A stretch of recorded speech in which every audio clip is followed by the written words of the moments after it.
Bonjour, bonjour, bonjour ou bonsoir, selon l'heure à laquelle tu vas regarder cette vidéo. Bienvenue une fois de plus sur la chaîne Parole de Vie, particulièrement dans le programme Ma Méditation du matin. Donc, de quoi est-ce que nous allons parler aujourd'hui? Aujourd'hui, nous allons continuer, de parler des causes de ce fameux sujet que nous avons entamé il y a quelques temps pour les personnes qui suivent la série. D'accord. Ce fameux sujet que nous avons commencé sur le fatalisme n'est pas de Dieu. Aujourd'hui, nous allons continuer la partie 2. Voilà, donc nous sommes dans la partie 3. De quoi est-ce qu'on a parlé dans la partie 3? En tout cas, on a énuméré les différentes causes de cette attitude particulièrement qui est le fatalisme. D'accord. Je vais vite rappeler. On a dit que le fatalisme, en tout cas, provenait de notre manque de connaissance de la parole de Dieu et par conséquent de la personne de Dieu. Deuxième cause, on a dit que cette attitude de fatalisme provenait également de notre manque de connaissance des promesses de Dieu pour nos vies. D'accord? Donc aujourd'hui, nous allons continuer de parler de ces différentes causes. Nous allons travailler en tout cas avec deux histoires, l'une dans Genèse et l'autre dans Job. Voilà, tu as tout compris. Celui qui est dans Job, c'est l'histoire de Papa Job. Et dans Genèse, c'est l'histoire de Maman Sarah. C'est l'épisode de Maman Sarah qui attend son Isaac depuis des années. Finalement, on vient de dire qu'à un âge de 90 ans ou de 90 ans pour les Français, elle aura Isaac. D'accord? Donc, on va méditer dans Genèse et dans Job. Donc, voilà, en tout cas, c'est parti. Je vais lire dans Genèse 18, du verset 1 au verset 5. Ça aussi, c'est l'histoire de Maman Sarah. Je vais lire en entrecoupé. Voilà, mais je vais te donner en tout cas l'idée générale de cette histoire. Mais je sais que tous les chrétiens connaissent cette histoire. D'accord? C'est parti. L'Éternel apparut à Abraham parmi les chênes de Mamré, alors qu'il était assis à l'entrée de sa tente pendant la chaleur du jour. Il leva les yeux et vit trois hommes debout non loin de lui. Quand il les vit, il courut depuis l'entrée de sa tente à leur rencontre et se prosterna jusqu'à terre. Il dit, « Seigneur, si j'ai trouvé grâce à tes yeux, ne passe pas loin de ton serviteur. Permettez qu'on apporte un peu d'eau pour vous laver les pieds et reposez-vous sous cet arbre. J'irai prendre un morceau de pain pour vous restaurer, puis vous continuerez votre route, car c'est pour cela que vous passez près de votre serviteur. » Ils répondirent, « Fais comme tu l'as dit. » Donc en tout cas, ces trois serviteurs, qui passent devant la tente de Papa Abraham. Et comme il était spirituel et qu'il avait une bonne relation avec Dieu, il a compris, que c'était des envoyés de Dieu. Donc que c'était des anges en quelque sorte. Donc il a proposé son hospitalité. Il a dit, non, vous ne pouvez pas quand même passer devant ma maison sans manger quelque chose, sans boire quelque chose. Il allait à la cuisine. Ça, c'est la suite de l'histoire. Voilà, je ne veux pas la lire, je t'envoie également la lire parce que tu es un étudiant de la parole. Donc, il va vite à la cuisine, dit, Maman Sarah, prépare-moi rapidement des gâteaux.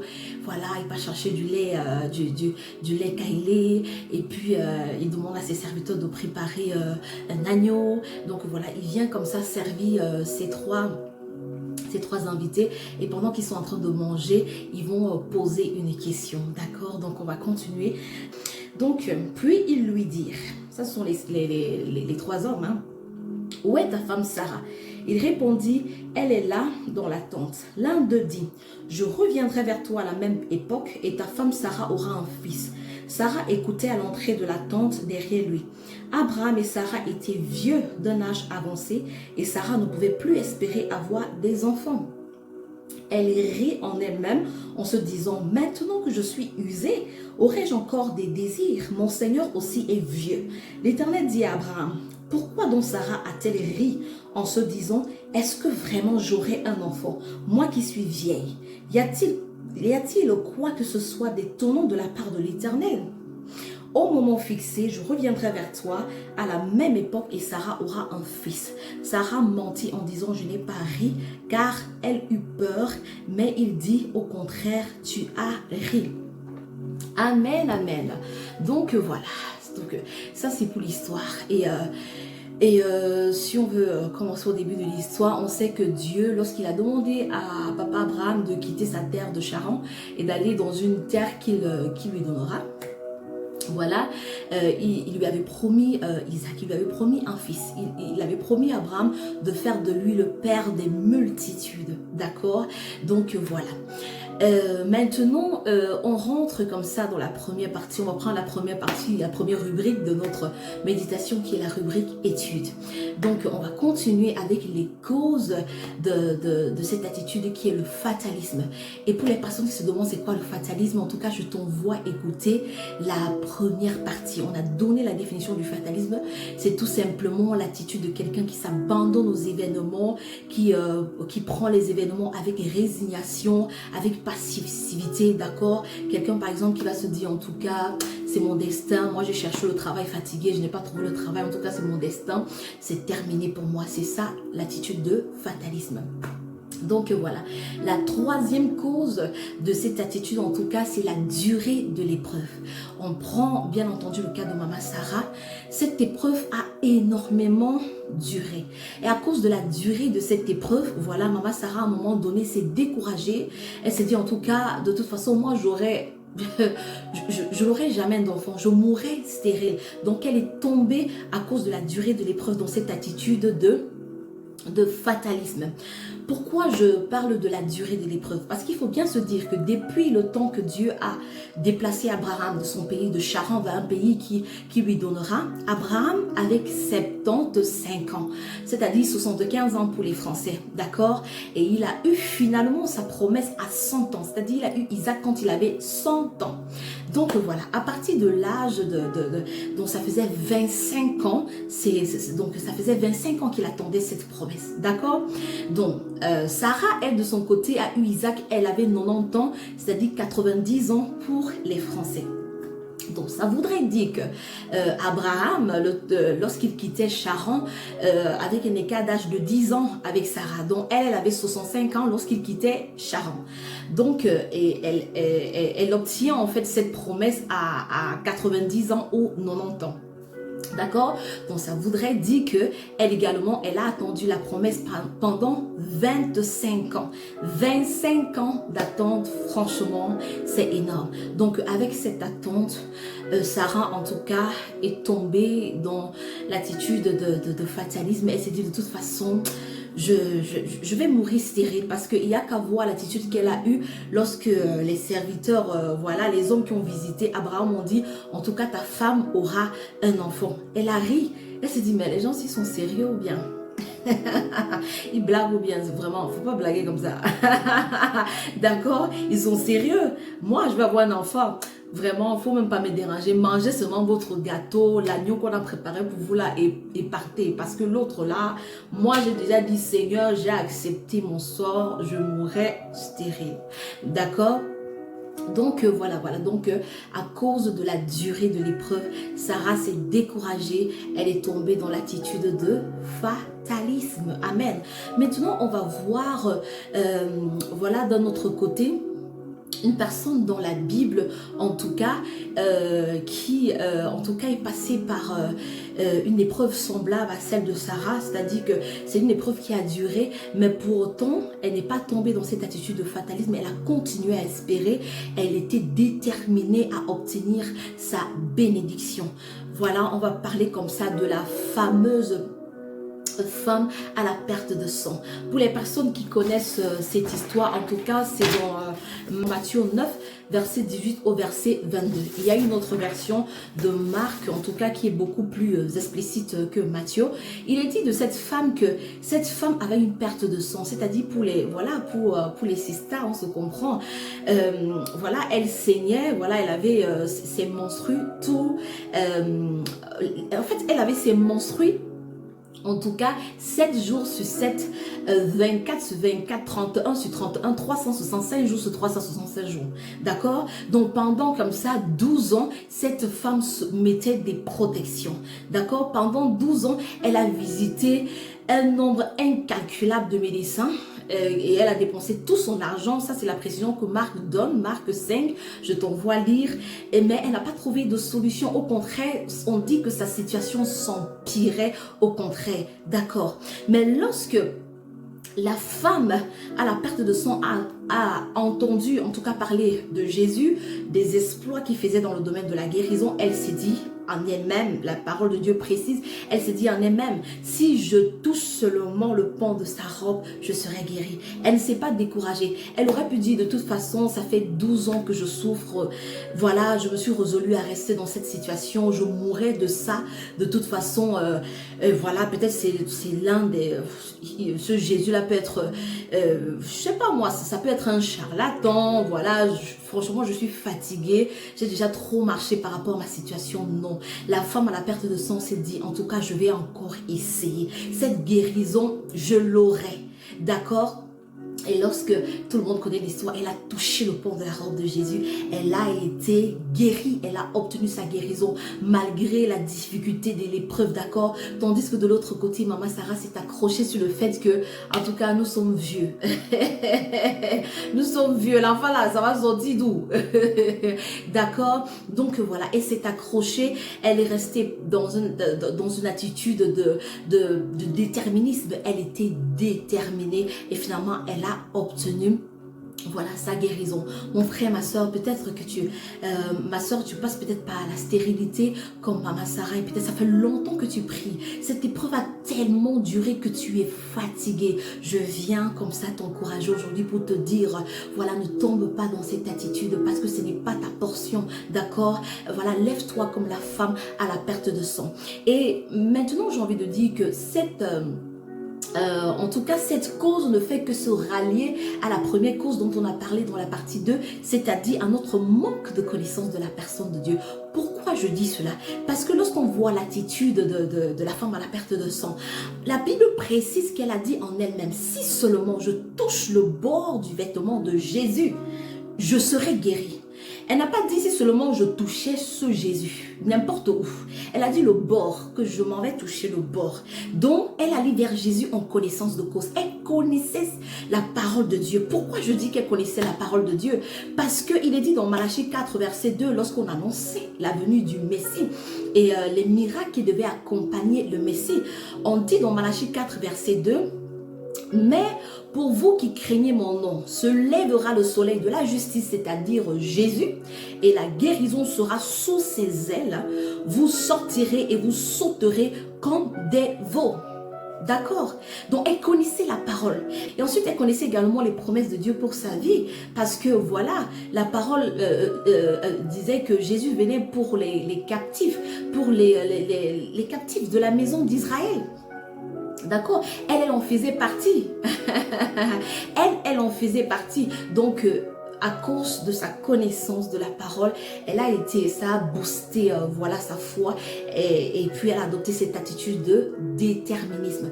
Tandis que du côté de Maman Sarah, il faut bien se dire que la relation que Abraham avait avec Dieu, c'était pas la même relation que Maman Sarah avait avec Dieu. D'accord? Donc, Abraham, autant pour moi, était plus intime à Dieu que Maman Sarah, raison pour laquelle sa foi a tenu. Malgré les moments de doute, Dieu venait de temps en temps lui rappeler, Abraham, ne doute pas. Voilà, comme tu regardes, de toute façon tu regardes les oiseaux, les étoiles, autant pour moi du ciel là. Si tu peux les compter, c'est comme ça que ta descendance sera plus nombreuse que le sable de la mer. Et Abraham disait, c'est vrai Seigneur, il dit oui.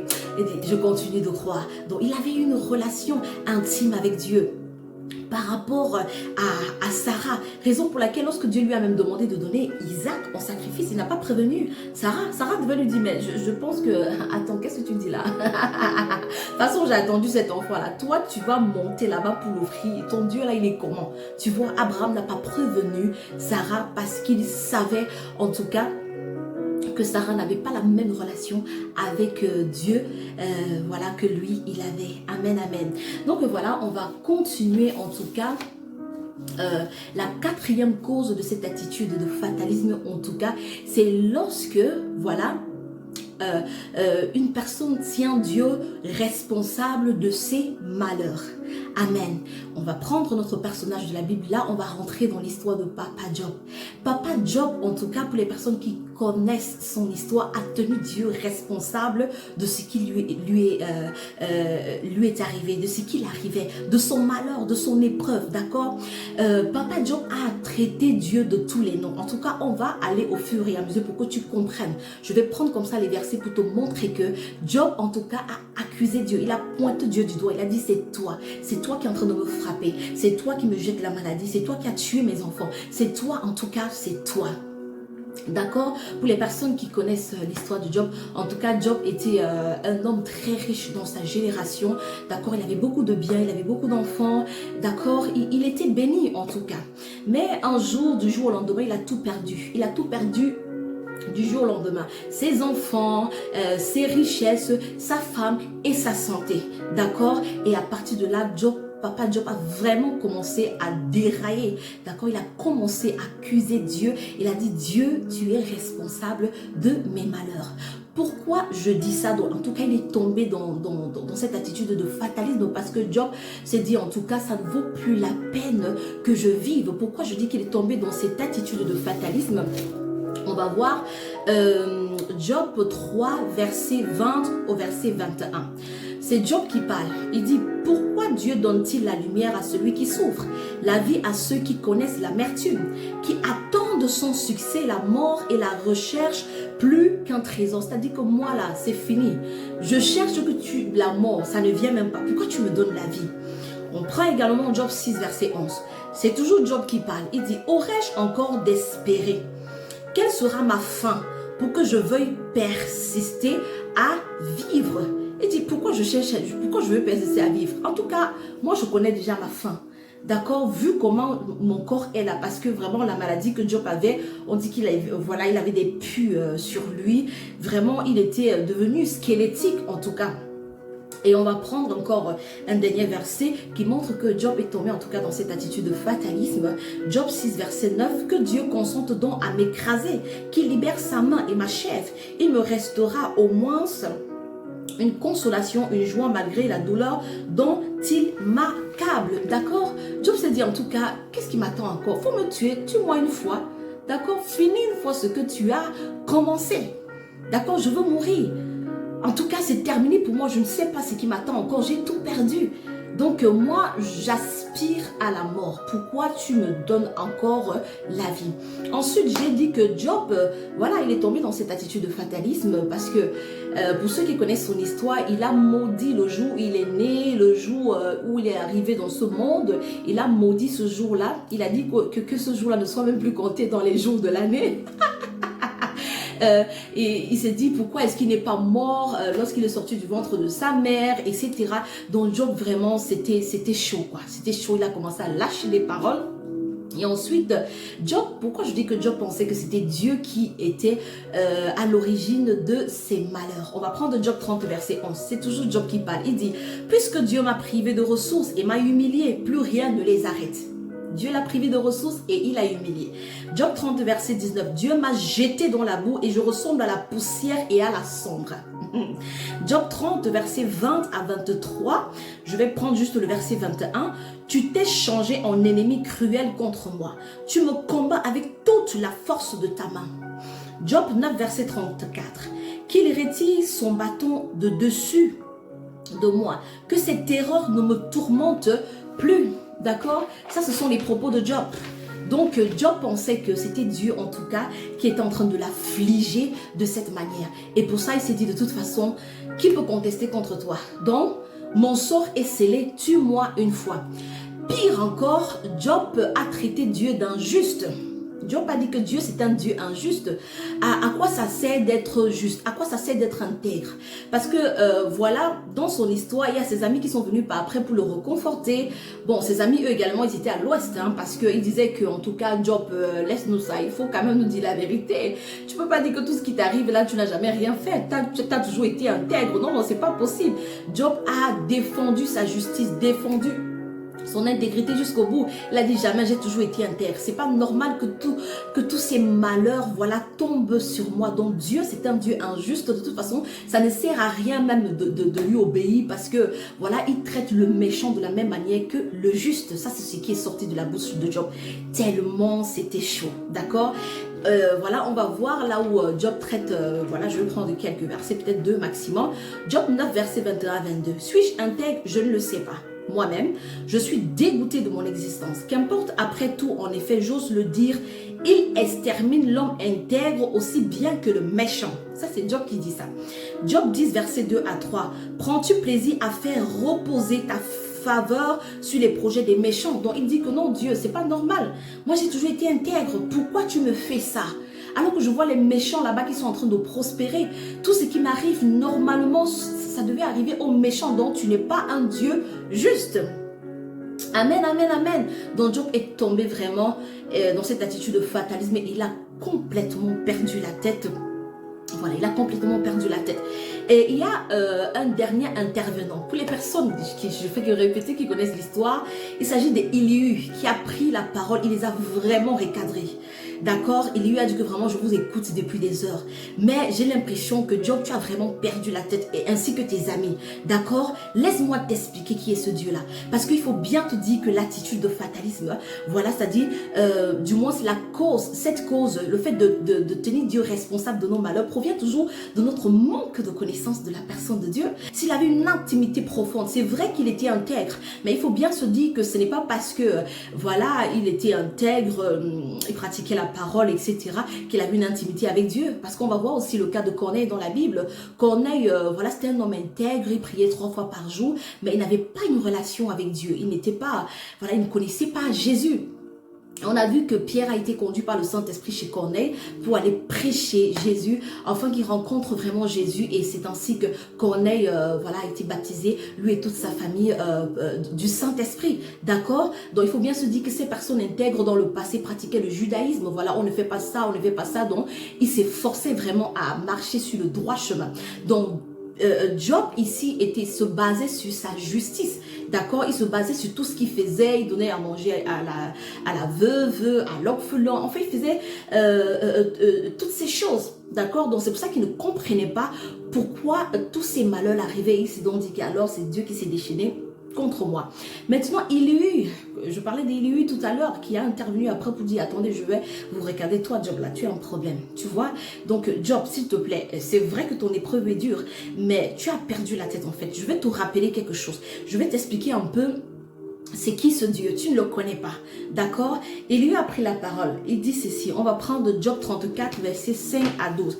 Vraiment, souffrez que je puisse lire, parce que c'est vraiment très, très important.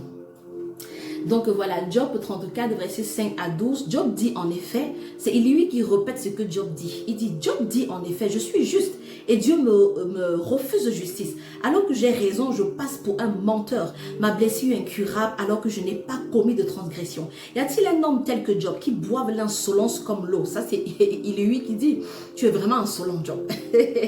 Qui marche en compagnie de ceux qui commettent l'injustice, qui fasse route avec les hommes méchants.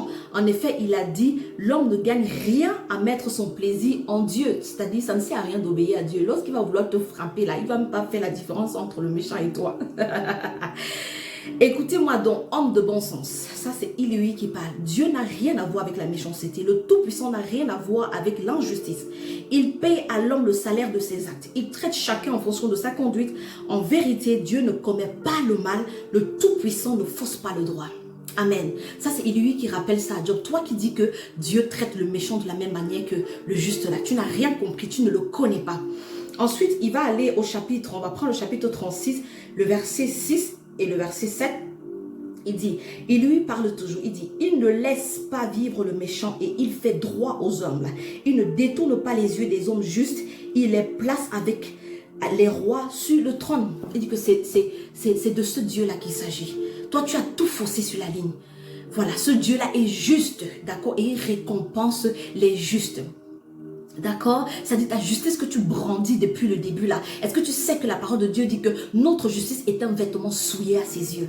D'accord? Assieds-toi, tu poses la question au Seigneur, qu'est-ce que tu veux m'enseigner?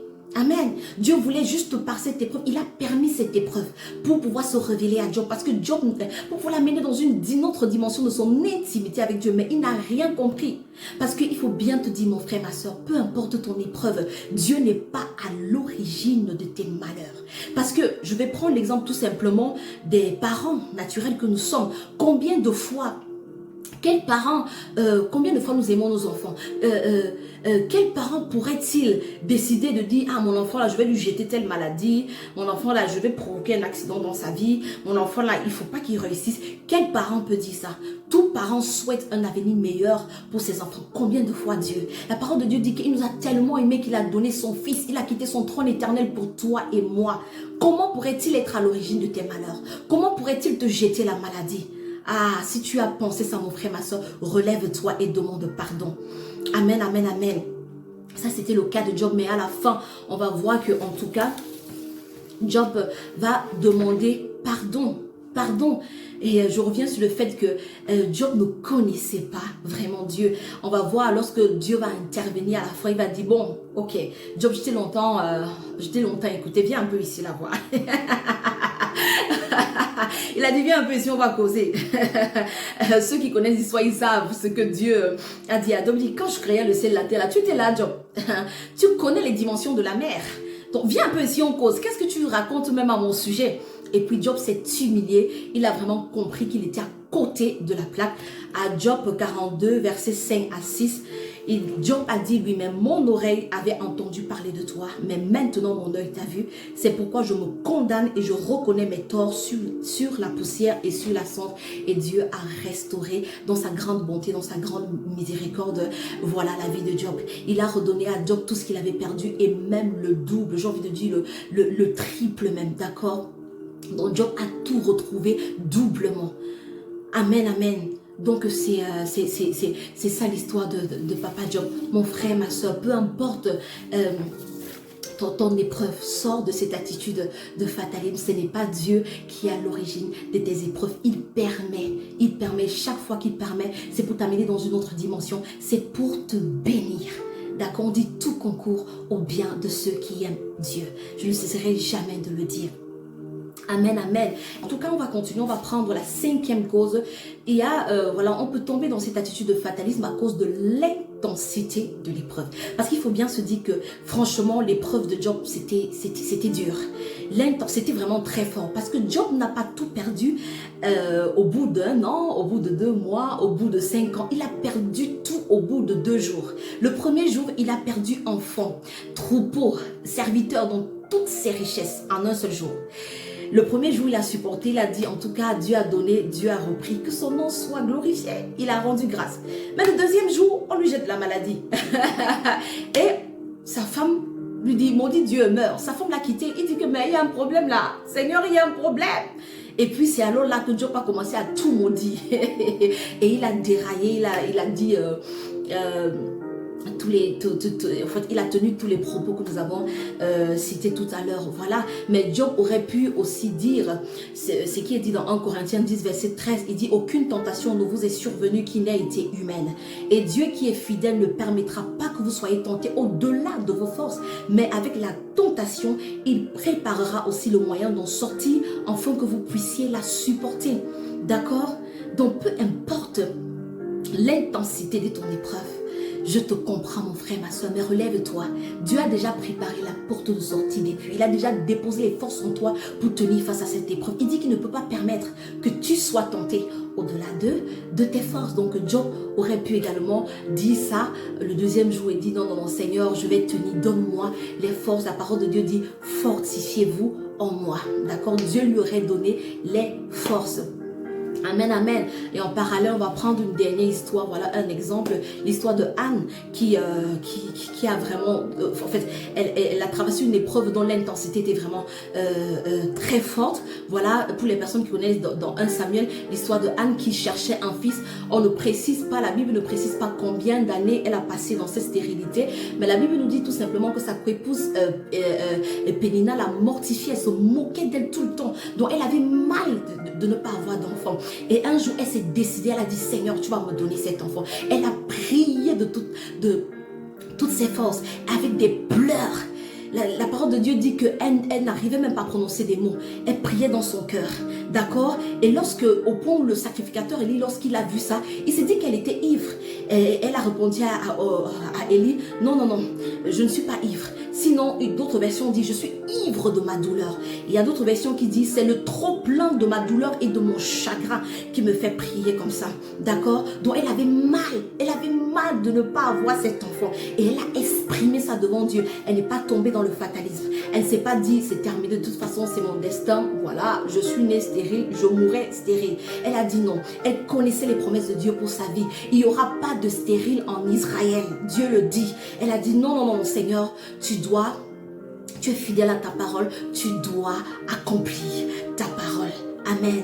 Donc relève-toi. Voilà, ne te comporte pas comme Papa Job, mais voilà, saisis la détermination de Anne, saisis la détermination de la femme à la perte de sang. Et je peux t'assurer quelque chose, ce Goliath tombera parce que le plus fort vit en toi. Amen, amen, amen, amen. Amen, amen. Donc voilà, on est arrivé au bout de cette partie de la première rubrique, la rubrique études. On entre dans la rubrique pratico-pratique. Alors je vais cesser de dire ce que j'ai dit dans les deux premières parties. Voilà, relève-toi. En tout cas, si dans ton épreuve, si la longueur de ton épreuve t'a fait tomber dans cette attitude de fatalisme, si voilà, la douleur, l'intensité de ton épreuve, en tout cas, a fait à ce que tu commences à accuser Dieu d'être l'auteur, voilà, de tes malheurs, relève-toi comme Job et demande pardon à Dieu et il va te restaurer. Amen. Il va te restaurer, il va te fortifier afin que tu puisses continuer, voilà, à endurer et à résister. Et je peux t'assurer que l'ennemi fuira loin de toi. Peut-être que tu passes par la stérilité, sois déterminé comme Anne. Peut-être que tu passes par la maladie, en tout cas, sois déterminé comme la femme à la perte de sang. Et active ta foi. Je dis d'activer la foi parce que personne n'est agréable à Dieu sans la foi. D'accord? Active ta foi. Et ne reste pas seulement dans ta foi, mais en même temps, pendant que ta foi sera activée, continue de manier l'épée. Parce que la parole dit que dans les armes de combat, on parle de l'épée de la parole. La parole est une épée à double tranchant. Raison pour laquelle c'est important de connaître la parole de Dieu et par conséquent sa personne. Donc continue de manier la parole. D'accord? Parce que si tu restes seulement avec ton bouclier, les flèches de l'ennemi finiront par t'abattre. D'accord? Il faut qu'en même temps que tu maintiens ton bouclier, d'accord, ton épée soit en train de travailler. Et en même temps, cette épée qui est la parole, en tout cas, c'est elle qui garde ton bouclier solide. D'accord? Donc, pendant que tu te protèges, voilà, attaque également. Parce que la parole, voilà, l'épée de la parole, c'est une arme offensive et c'est la seule. Les autres armes, c'est-à-dire que la ceinture de la vérité, le casque du salut, ce sont des armes défensives. Mais l'épée là, elle est offensive. Pendant que tu te protèges, tu remontes sur ce ring. Tu dis, Satan, tu ne me prendras pas ma bénédiction. Pendant qu'il envoie les flèches, toi tu envoies ta part de flèche, voilà, à travers la parole de Dieu. Proclame ce que le Saint-Esprit a mis dans ton cœur. Va regarder, si tu n'as pas regardé toutes ces séries, écoute vraiment attentivement. S'il y a des versets que j'ai donnés, par lesquels le Seigneur t'a parlé, voilà, parce que la parole, mais la parole révélée est très importante. Pas la parole récitée, mais la parole révélée. Voilà, celle que le Saint-Esprit révèle particulièrement pour ta situation. Utilise cette parole et proclame-la jusqu'à ce qu'elle soit manifeste dans ta vie. Amen, amen, amen. Amen. Gloire à Dieu. Relève-toi. Parce que ton Goliath finira par tomber. Amen. Donc on va prendre la dernière rubrique qui est la rubrique la moisson. Si tu es non-croyant, si tu n'as jamais entendu parler de Jésus, en tout cas tu entends parler de Jésus aujourd'hui, voilà. Si tu passes par ces épreuves, voilà, ça fait longtemps que tu es dans cette épreuve, autant pour moi, voilà, tu es dans la maladie, etc. Je ne sais pas par quelle épreuve tu peux passer, mais je veux t'assurer quelque chose. Les marabouts, c'est pas la solution. Peut-être tu as visité plein de marabouts, mais j'ai envie de te dire, Jésus c'est le médecin par excellence. Alléluia.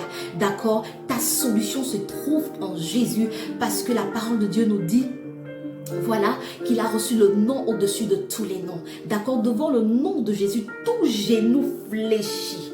Amen.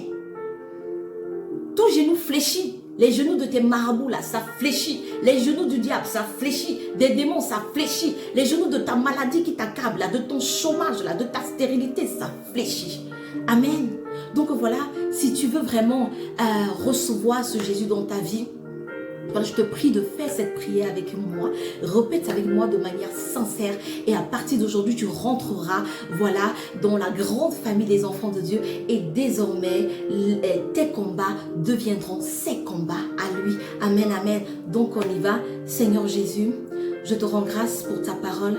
Merci de t'être souvenu de moi aujourd'hui. Je viens te demander pardon. Pardon d'avoir vécu loin de toi. Pardon de t'avoir régné. Pardon d'avoir marché dans les ténèbres. Je te dis merci pour ton sang qui a coulé pour moi. Merci pour l'œuvre achevée de la croix. Je viens en ce jour prendre la ferme décision de faire de toi mon Seigneur et mon Sauveur personnel. Je te reçois dans mon cœur et je te prie de prendre le total contrôle de ma vie et amène-moi sur le chemin de ma destinée au nom puissant de Jésus. Amen, amen, amen, amen. Amen, amen. Voilà, il y a de la joie, il y a de la joie. Bienvenue en tout cas dans la famille des enfants de Dieu. Bienvenue dans le royaume de la lumière, dans le royaume des cieux. Désormais, ton papa, c'est Jésus. Amen. Et celui qui se lève, voilà, dans tes combats, il s'appelle Jésus. Amen, amen, amen. Donc si tu as fait cette prière de manière sincère, je te prie de m'écrire sur ma boîte mail qui s'affiche dans la barre de description, voilà, et je me ferai le plaisir en tout cas de t'expliquer la suite, de t'expliquer ce qui s'est passé, voilà, et tout simplement par la grâce de Dieu, si Dieu me le permet, de te prendre en charge. Amen, amen. Donc voilà, nous sommes arrivés à la fin de cette vidéo. Je rends vraiment grâce à Dieu. C'était vraiment le marathon parce qu'il y avait beaucoup de choses à dire. En tout cas, si ce message t'a parlé, si tu t'es retrouvé en tout cas dans les différentes situations que nous avons énumérées ici, en tout cas, voilà, n'hésite pas de mettre ton commentaire afin que quelqu'un puisse connecter, voilà, à ce message. N'hésite pas de liker, voilà, et surtout partage, ça fera certainement du bien à quelqu'un. Et n'oublie pas de t'abonner au bouton rouge qui s'affiche à la droite de l'écran. Amen, amen, amen. En tout cas, je vais t'annoncer comme ça la couleur pour la partie 4. Donc, est-ce qu'on va parler dans la partie 4, en tout cas, qui sera à la fin? J'espère que le Saint-Esprit ne va pas continuer après. Voilà, mais normalement, ce que j'ai reçu, c'est que je vais m'arrêter à la partie 4 où on va terminer cette série avec les conséquences de l'attitude de fatalisme face à l'épreuve. On parlera voilà, des conséquences que cela peut produire dans nos vies. Amen. Alors, si tu ne veux rien rater, je répète encore, abonne-toi. Sur ce, en tout cas, soyez abondamment bénis. Et j'ai envie de vous dire à la prochaine dans une autre vidéo de ma méditation du matin, particulièrement dans la partie 4 de la série Le fatalisme n'est pas de Dieu. En attendant, n'oublie pas cette chose, cette phrase: ta réalité n'est pas la vérité de Dieu. Amen. Ciao, ciao.